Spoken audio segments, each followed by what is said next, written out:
Welcome to the Tech Show. I'm Sonia Gavankar, and this week we're talking about the health innovations you can use right now. We also have a special guest from DJI to give us all the details on the latest drones. All that and more coming up on the Tech Show.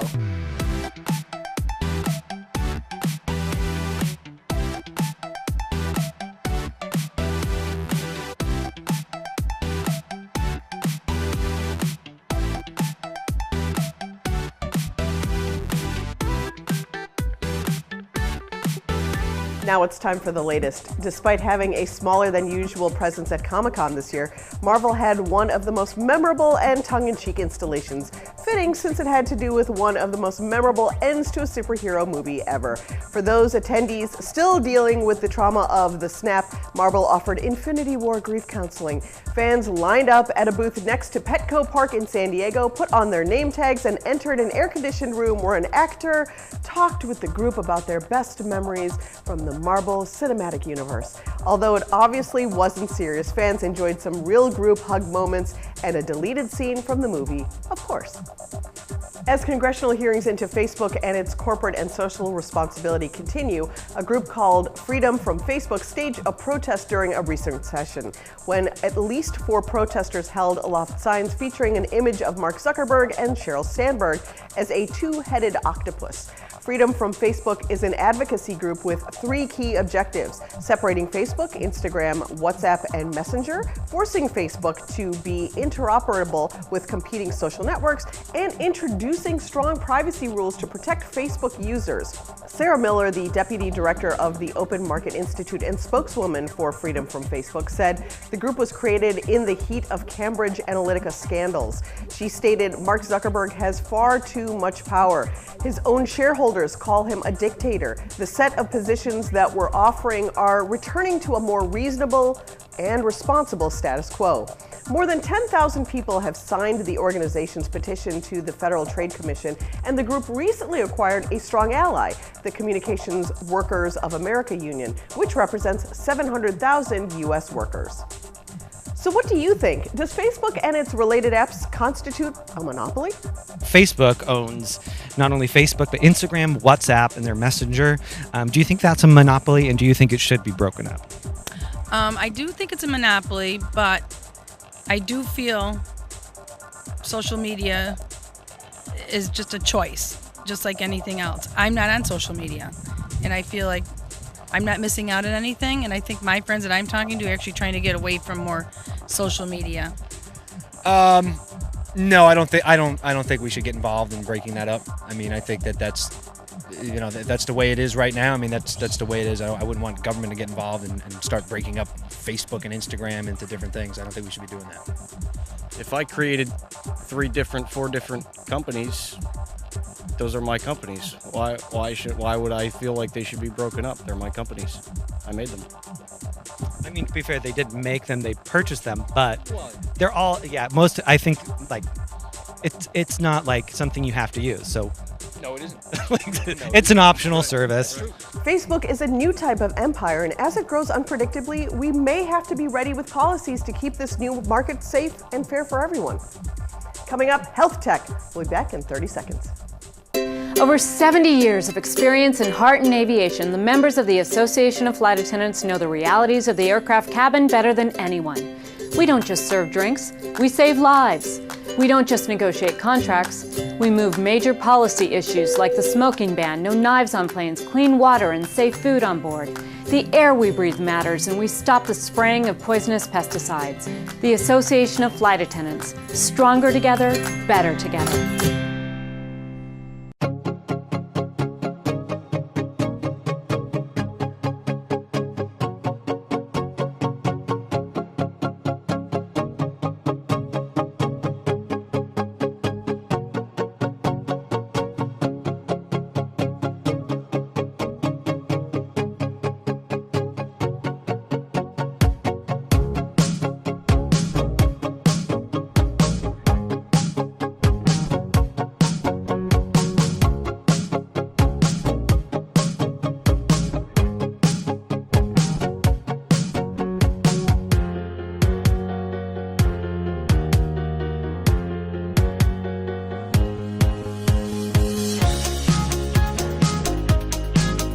Here's a quick look at some awesome health innovations in this week's Health Tech. Medical tech companies are closer than ever to making diabetes care more hands-off with artificial pancreases, also known as automated insulin delivery systems. These systems, which are worn like traditional insulin pumps, are designed to automate blood sugar management by monitoring glucose levels continuously and providing insulin that can stabilize blood sugar levels as they're needed. All of this is managed by an algorithm that connects to your insulin pump, the artificial pancreas, and to your smartphone. For asthma sufferers, Bluetooth-enabled smart inhalers are designed to remind patients to use their medication, encourage proper use of the device, and gather data about a patient's inhaler use that can help guide care. Each time the inhaler is used, it records the date, time, place, and whether the dose was correctly administered. Add-on devices which clip to existing inhalers and send data to a smartphone app are available now. And the first fully integrated smart inhalers should be available to consumers by the end of 2018. The biggest innovation in fitness for 2018 promises big muscle growth results while using as little as 10 to 20% of the weight you'd typically use by restricting your blood flow. Blood flow restriction, or BFR training, uses specialized blood pressure cuffs or bands to stop the flow of oxygen-deprived blood out of your limbs. Once your blood pressure reaches optimal levels, you perform traditional muscle-building maneuvers, but you use smaller weights. A study in the Journal of Applied Physiology found that BFR training increases muscles while using loads as little as 20% of your 1-rep max. Research suggests restricting the blood flow reduces the oxygen your muscles can access during the exercise. Without oxygen, your muscles go into metabolic stress, and you don't need heavy weights to shock them into growth when they're in that low oxygen phase. But don't just head to the gym with a band or a strap. Do-it-yourself BFR can cause nerve or vascular damage if done incorrectly or without proper training and supervision. Make sure to train only with a BFR certified clinician. Up next, how do you spot a fake iPhone X? More of the Tech Show after a quick break.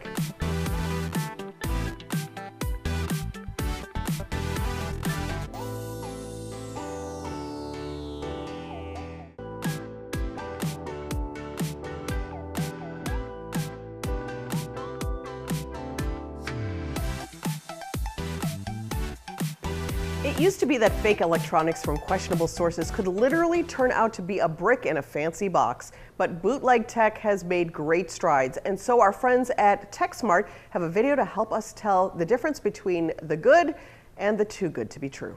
Oh, whoa, that's noticeable. So every new year, we get a brand new iPhone. In the last 2 years, we've seen 2 new iPhones come out. Last year was the SE and the iPhone 7. This year, we got the iPhone 8 and the iPhone 10. So in tradition, I got 2 iPhone 10 boxes in front of me. One's real, one's fake.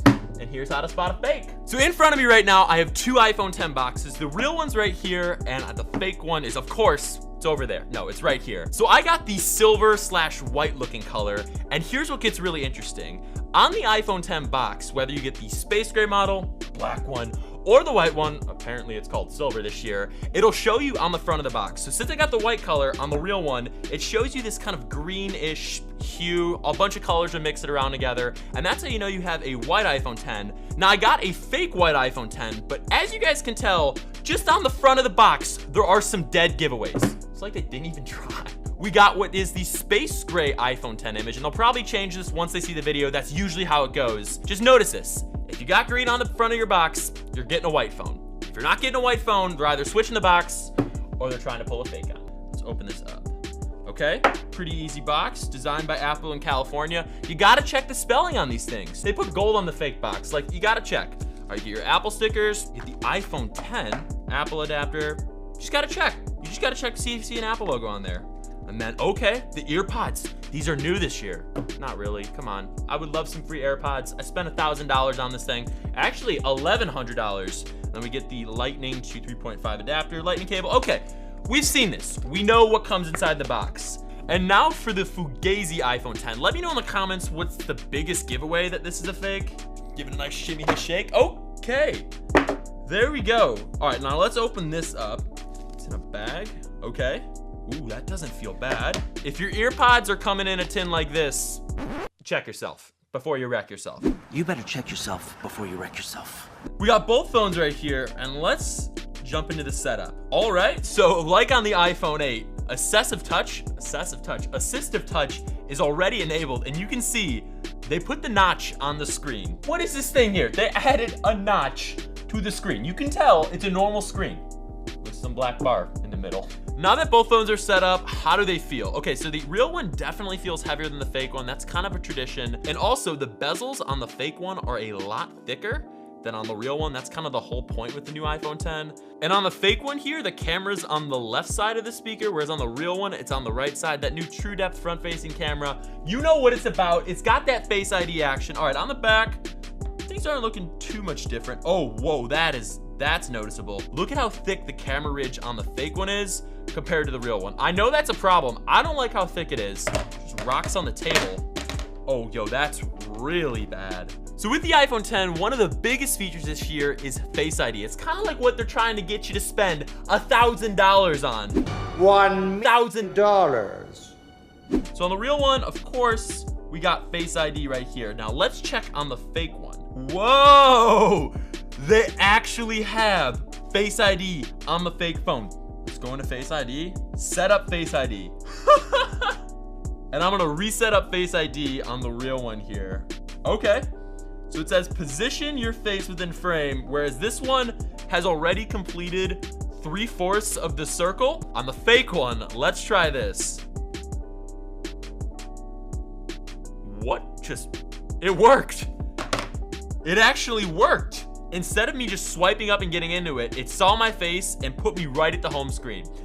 I wish Apple would do that on the real iPhone 10. Like, you just look at your phone and bam, you get right into it. Let's try it again. That actually works!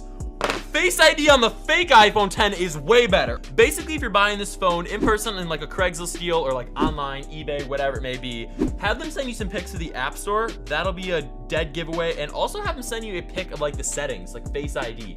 That'll also tell you if your phone is real or if it's fake. So for $125, they got Face ID to work better than on the actual $1,100 iPhone X? I gotta admit, I'm kind of impressed. Coming up after the break, we have a special guest from DJI to give us drone safety and drone shopping tips. And for those of you who are shopping for drone number 2 because your first one had an unfortunate mishap, here's a touching video of 2 friends who lost a drone but never gave up hope. But don't try this at home.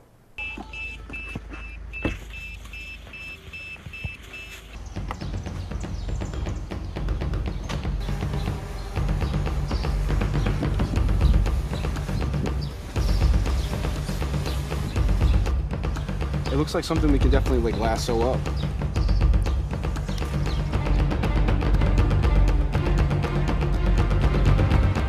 This could be where the precision drone use everything warms up.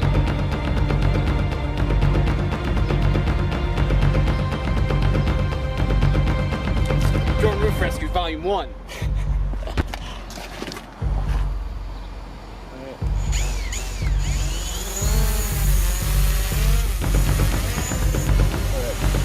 Tripod mode.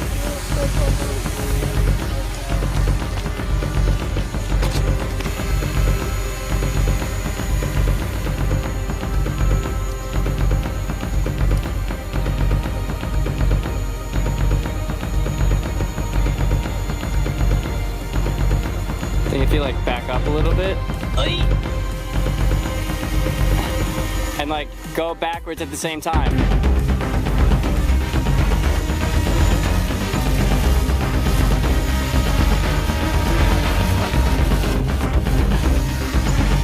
Watch out, watch out, watch out, watch out.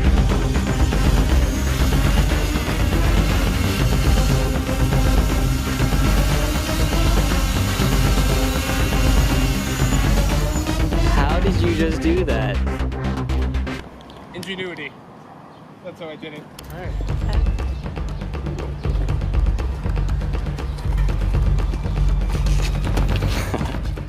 So, you've decided to go to college. That's cool. So, pop quiz. Which is a better way to earn your degree? Commute to college and fill your gas tank, get stuck in traffic, drive in bad weather, try to find a parking space, walk a half mile to class, or learn online at Independence University. You don't go to college, college goes to you. That's independence. That's Independence University. And all your supplies, including a brand new laptop and tablet, are included with tuition. Independence U for an independent you. 1-800-396-2076. When I say Italy, what comes to mind? Venice. Capri. Oh my gosh, Capri was marvelous. The views, the cliffside views, or traveling to Sorrento. Pirello tours. Oh, Pirello tours, for sure. Pirello. Hi, I'm Steve Pirillo of Pirillo Tours. With over 70 years of tour experience to Italy, it's no wonder Pirillo Tours is synonymous with travel to Italy. I think of the culture. I think of Pirillo Tours taking me to all of the areas that were important to me. The history, and to walk up to certain areas and touch a wall and think, well, this wall's like 3,000 years old. Being on a Pirillo tour on our anniversary was better than anything I can remember ever on an anniversary. I personally approve every itinerary to ensure a stress-free, once-in-a-lifetime vacation. Salute!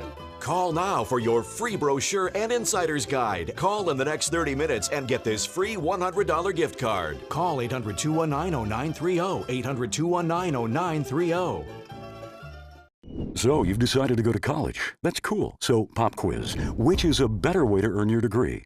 Commute to college and fill your gas tank, get stuck in traffic, drive in bad weather, try to find a parking space, walk a half mile to class, or learn online at Independence University. You don't go to college, college goes to you. That's independence. That's Independence University. And all your supplies, including a brand new laptop and tablet, are included with tuition.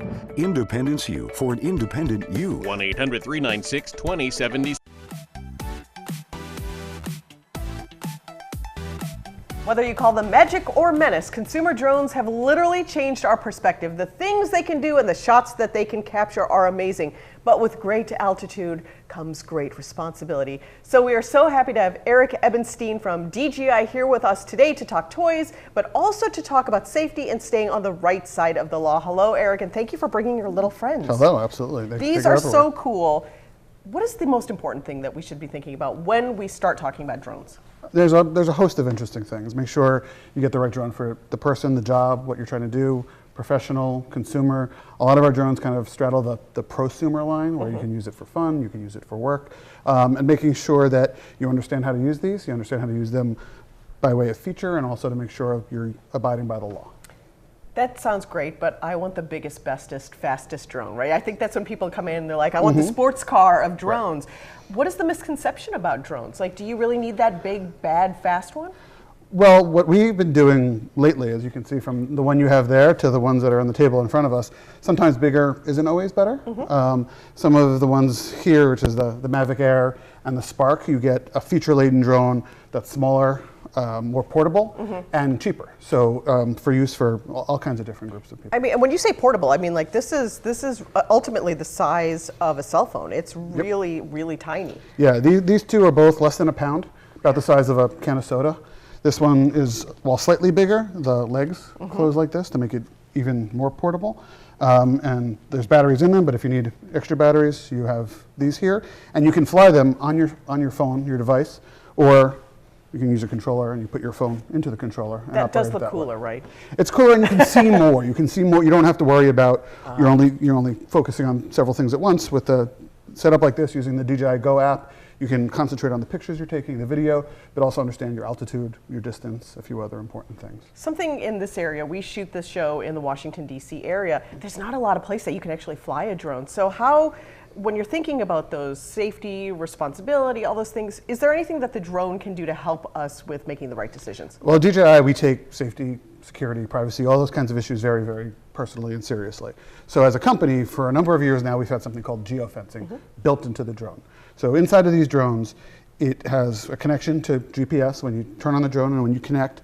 So the drone effectively knows where it is. And it doesn't know exactly where it is. Right. We randomize it within a certain area to protect the user's privacy, but also to make sure they know that they're in the right airspace, and the maps show where they should be and where they shouldn't be. And to the extent possible, we, as much as we can, help guide the user to stay out of harm's way. So the FAA, within the United States Department of Transportation, controls all of the airspace. Right. Airplanes, and they've determined that if it weighs 0.55 pounds or more, it's an aircraft. So even these two smaller drones are considered aircraft by the FAA and have to abide by FAA airspace. So for example, Washington, D.C., for obvious reasons, a big no-fly zone 15 miles around. So these drones, when they connect, will know that they're inside that airspace. If I'm, say, sitting in my office in downtown DC, I'm all ready, I go, I'm excited to fly, I turn it on, the rotors won't activate, the drone won't take off, it won't work. What are the things that people really are excited about with the drones these days? Because it's kind of gotten past that, oh, it's so cool, look at these shots I can get. What are people looking for in drones when they're making a purchase these days? So the personal and the professional are looking for slightly different things, or sometimes some of the same. They care mostly about the picture and the video and how easy it is to use. These, you can press a button. If you don't want to navigate it by the sticks, you can just press a simple button. It will take off and it'll hover in front of you. Wow. So you don't have to constantly be adjusting for altitude and all the rest of it. So it's ease of use. You can take it out of the package, do a few things that are required by law, register with the FAA if you're a consumer, or if you want to do professional use, take a test to make sure you're certified. DJI also does one extra step and makes you take a knowledge quiz. Oh, that's great. To make sure you know a few rules of the road, but for the sky, before you get out there. And then it's just what kind of features do you want? Do you want to take, a lot of people are into dronies. This is kind of a droney. You can fly this with your hands. You can do a signal like this, which means selfie. It'll fly up, turn around, come back and take a picture of you. Amazing. Very interesting things. That's so cool. Is this for everybody? If a little kid says, this is what I want for the holiday season, is that the right decision we should be making? There's a certain age, an age limitation that you have to fly them by themselves. You can you understand why.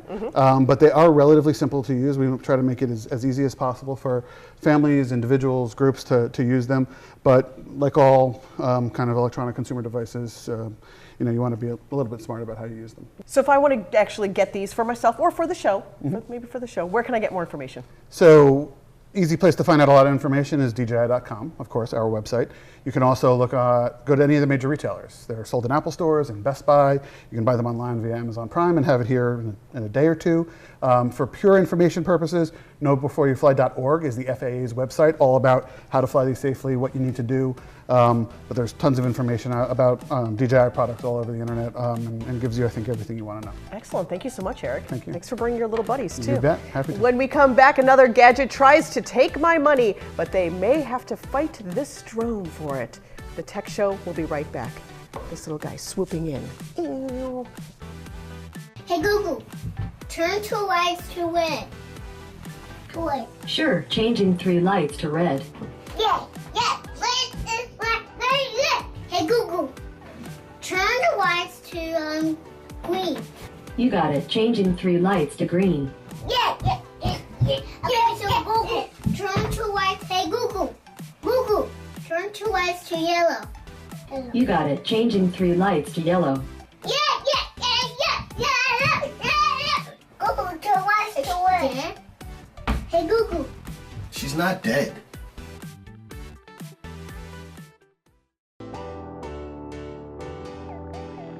Now it's time for Take My Money, where this week there's a little chip that wants to drag the greeting card into 2018.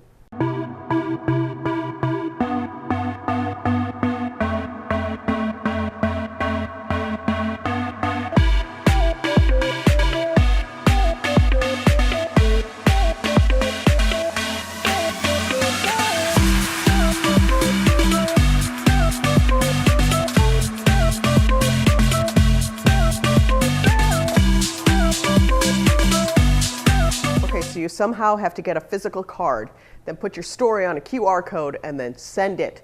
This makes as much sense as printing and mailing a text message. Sorry, StoryChips, I'm keeping my money. Thank you for joining us this week. Follow us at The Tech Show TV and join the conversation. Tech you later.